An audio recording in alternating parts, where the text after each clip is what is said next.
the Mandalorian trailer is finally out. And Vision? WandaVision? He's back? What the heck? Oh, God. Let's talk about that and more. MovieMynded. Hey, guys, this is Ish. This is Ant. And we're MovieMynded, where we keep you up to date with all the movie news, reviews, and some shows. And please follow us on all our social media platforms. Guys, we appreciate all the likes, everything that you guys do for us. We appreciate the comments as well. But other than that, we will get right into it. Yeah, let's start off with some worthy mentions. Worthy mentions. Well, this week, what happened other than football, which I love? Nothing. The Emmys with Jimmy Kimmel. I haven't seen that fool in a while, too, man. It kind of felt good to see him back. I fell off on the late night shows, talk shows. Not really following them anymore, to be honest with you. You know what? I like Jimmy Kimmel. I think he's funny. But you know, he made a lot of people just do his show for a while, and so he hasn't been around for like months. Anyway, this was the first time he was back, other than that little reading sit down that he did with Brad Pitt and Jennifer Aniston, which is really cool for Fast Times in Richmond High. Yeah, it was really cool. You should see Shia LaBeouf. Shia LaBeouf was like all high. Dude, I think he was in character though. He's not, I think he's he not was not high. I think he was too, but it was really weird to watch it though. I've only seen clips. Anyway, other than that, the Emmys did happen, guys, and the big winner, which I think it was not a surprise to anyone, was Schitt's Creek. Now, Jimmy Kimmel says something at the beginning of the show every time he says Schitt's Creek, they have to post or have to put the actual name of the show on the television because it sounds like the SHIT, right? Yeah. And so, Schitt's Creek was a big night with Eugene Levy and his kid. You know, they do the show together. I personally haven't seen it. What about you? Yeah, I have never even. I mean, I've heard about it and it's been a while. There's 6 seasons of it. Yeah, I've never really bothered to look at it. But this series won. It broke a record for the most Emmys in one season of a comedy. Was it 9? So that's pretty cool.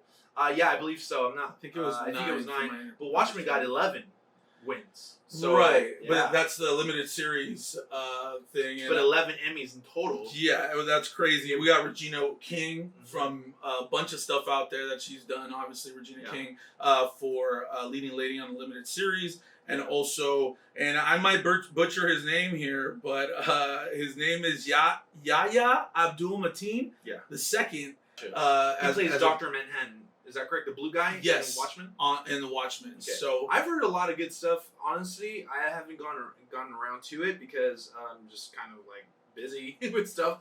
But Watchmen is totally my thing. It's like actually in the DC universe. I know, you've introduced me to that. Yeah, but I haven't watched the series. But now after 11 Emmys, I'm going to have to watch it. I'm on the late train. It won the best limited series movie Emmy, so it must be good. So I want to watch it as well. Yeah, we're gonna have and then Eddie Murphy won for comedy for a special guest on Saturday Night Live. And then you have also the Hulk himself for an original series as Mark Ruffalo for outstanding supporting actor in a limited series. Yep. And so, wow, that is great news for all of them. Congratulations to every Emmy winner out there. Yeah, it's always good to see the small screen get some love. I have to watch the award show again. I haven't. I mean, not again. I have to watch it. Period. It was pretty unorthodox because of the whole, everyone's on their couch. Bro, it was so funny in the beginning. Oh, and Zendaya. Let's talk about Zendaya. Zendaya won for Euphoria. She deserved it, man. Over Jennifer Aniston and a bunch of broke another record for the youngest to win an Emmy. So that's awesome. I almost forgot to mention. I love that show. I love that show. Please go watch that. I can't wait for season 2, man. Oh man, me either, man. It's a great show. All right, guys. So another big winner of the Emmys was The Mandalorian, y'all. Star Wars got their love. I think they got 7 wins. But anyway, we're going to lead into that with Hot Topics. There you go. Good segue there, buddy. That's a segue, y'all. That's how you do it. Anyway, so The Mandalorian trailer dropped last week on Tuesday. It sucks because I opened up my my phone while I was on the throne, and I saw a notification from Star Wars Twitter, and it was this stupid trailer that we couldn't talk about last week, and I was so pissed off because I could not talk about it with you guys. I really wanted to talk about it, and anyway, so let's talk about the amazingness of that trailer.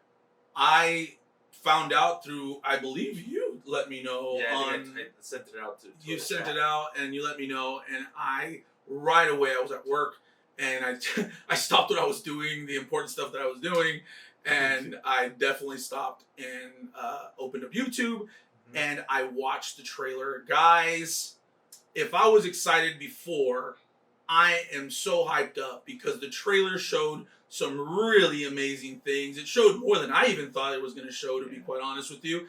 And the fact that it does the little baby Yoda little interaction with the Mandalorian, it was so funny, that little ending part where he was about to get in a fight and then he goes back into his ball and presses the button like, uh-oh, you know, kind of thing. Whistling Peaks, I think it's called. Or I loved it, bro. Yeah. I loved it, man. I can't say great things about it. It was amazing.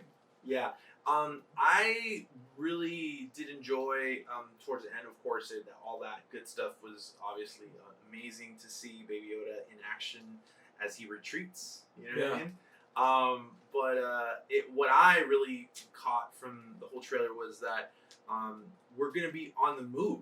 There's almost no scenes in this trailer that are repeated. Like it feels very like on pace, and I feel as though we're gonna be visiting a lot of brand new planets that we have never seen before. Thank God, because I am actually really just ready to move on from the Skywalker saga, which is kind of a big thing right now. Everyone's asking, well, should it connect to the original series of Star Wars, or should it just kind of continuously grow and expand the universe? And I'm more of the latter. I think that we should really just start brand new stories.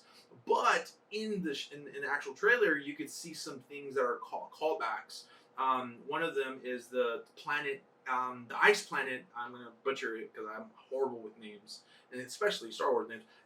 I think it's called Illidan, and which is actually it becomes Starkiller base from Force Awakens. Oh wow! Okay. So that planet is actually a planet of the Jedi that would kind of bestow Jedi their crystals, their Kyber crystals. So what I'm thinking is that it's super obvious that that's the planet. You see it on some video games, some comic books, and of course you see it on Force Awakens. So that's really cool to see those connections. But this is a really big planet for Force wielding, users. Yeah, and let's not forget that the way that the first season ends is that the Mandalorian lady, the boss, I don't remember her name. What's her name again?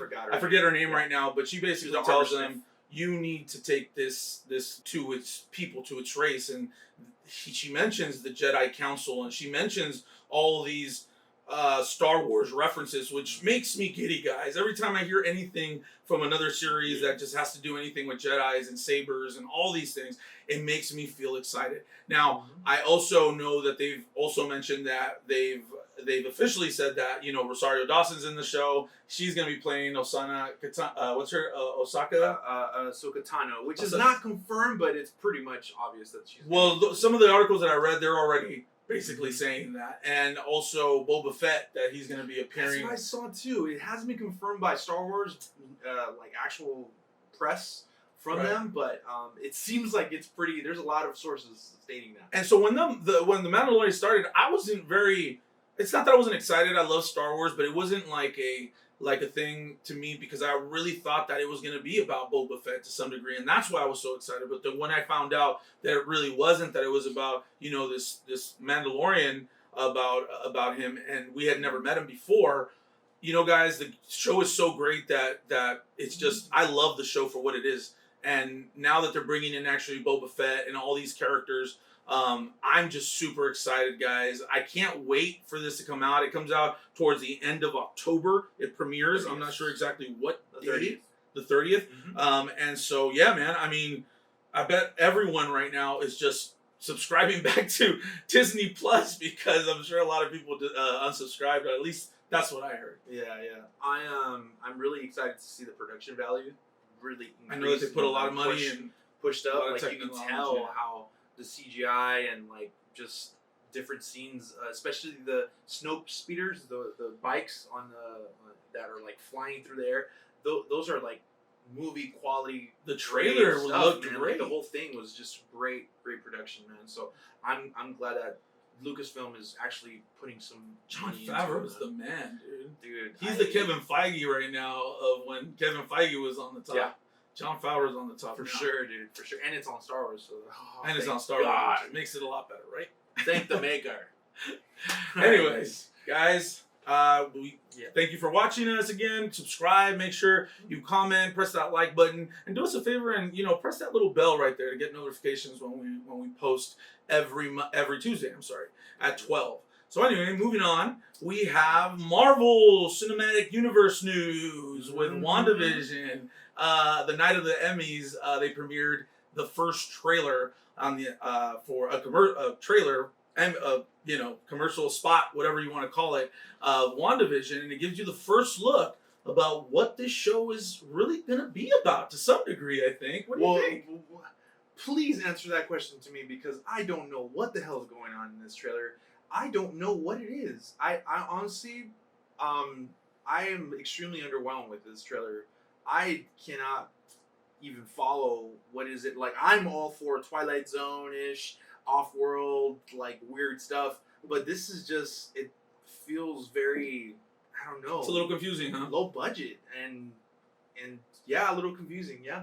Yeah. No. Yeah. For me, I read a little bit about what was going on. I watched the actual trailer. It was a bit confusing. I think after I read what it was trying to do, I believe I got a little bit more comfortable and I kind of got the gist of what was going on. This is actually post, obviously Endgame. Yeah. So this really does mean, everything that's going on in WandaVision, Vision should be dead right now. Yeah. Vision should be dead because he, spoiler alert, what happens on Endgame, and he was one of the casualties in that movie. However, what's exciting about this show to me, and I think that's why I really, really enjoyed it, is I enjoyed the trailer a little bit more, was because when I was introduced to Vision, I was introduced to him by a comic book, and I really loved his character, and I remember his outfit, his costume in the comics, and when I saw the trailer for it on that night, he had the original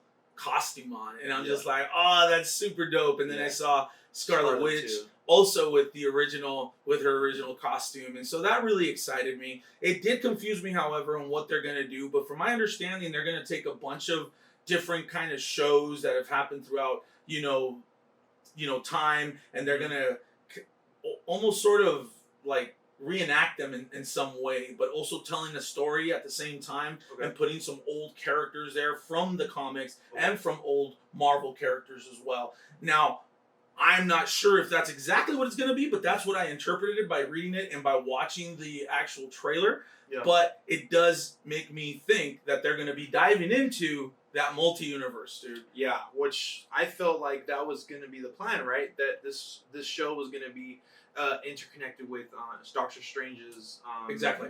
Doctor Strange 2 into the multiverse or whatever it's called. Yes. But this is coming out this year. In like a few months. It's gonna come out before Spider-Man and after Black Widow. No, this actual series is coming out this year in like a couple of months, and then and then the other one. I'm not sure exactly when it said when it was. And then coming out towards the end of or the beginning of 2022, is the multiverse movie with Doctor Strange. I don't see how. I mean, I guess timeline doesn't really matter in this case, but still, kind of like, I don't know. I feel as though they're just putting something out there to fill in the gaps for the subscribers. At the end of the day, dude, I trust Marvel so much. I trust Kevin Feige so much that everything is gonna link up together with what's going on, even with the Eternals and them making references about that.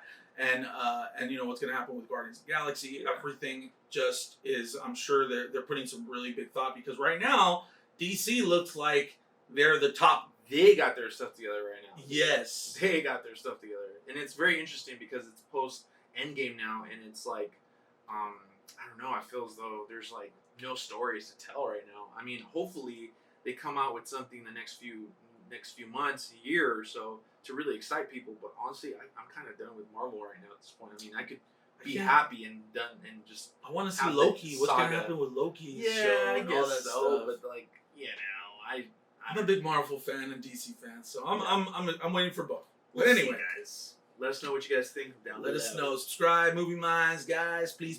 Thank you so much. Yeah. All right, guys. So as we always do, we're gonna go into stream and chill. Streaming and chilling. This week we will be focusing on some Netflix joints.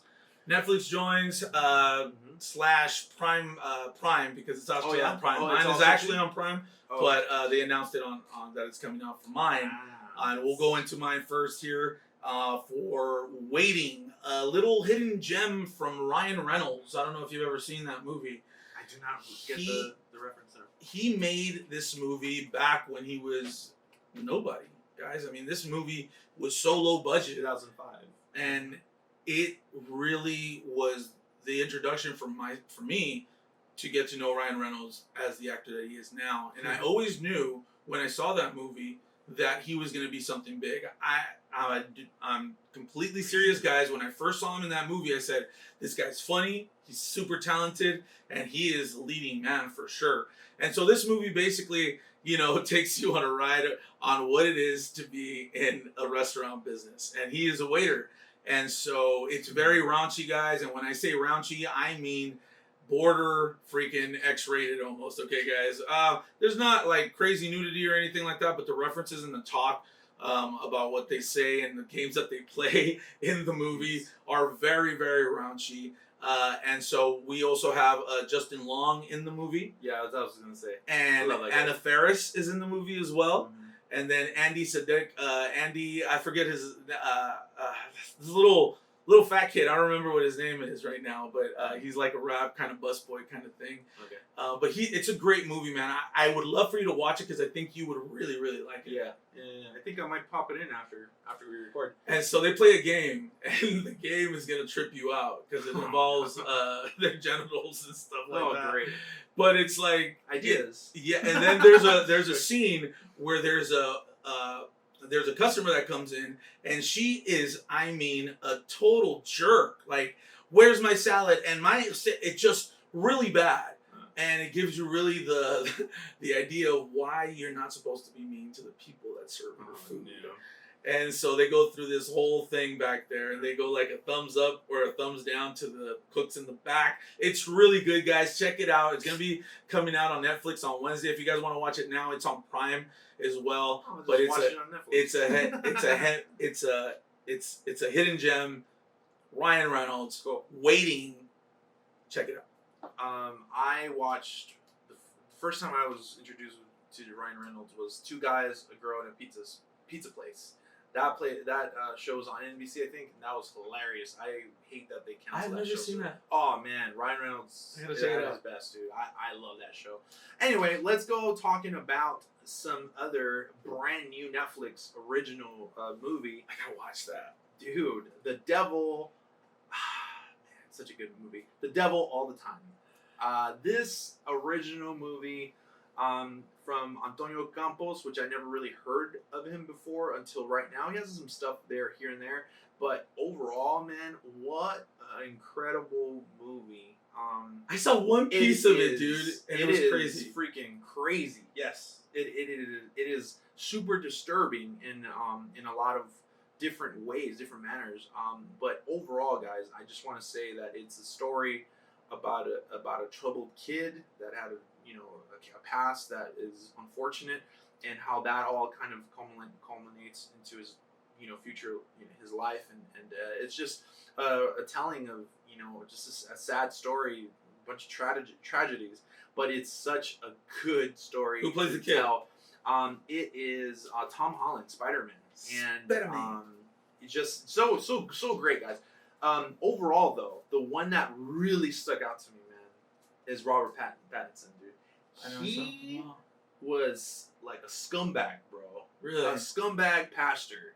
He's a pastor in it? Yes. Oh my god, dude, I can see him being oh my gosh, if I would like to say anyone weaponized religion in a really disgusting way, watch this movie, because you'll be able to identify horrible, disgusting pastors that weaponize religion. Dude, it's horrible. It is freaking horrible. But Robert Pattinson is amazing, just an amazing actor in this, man. I just cannot explain to you guys how great he was in this.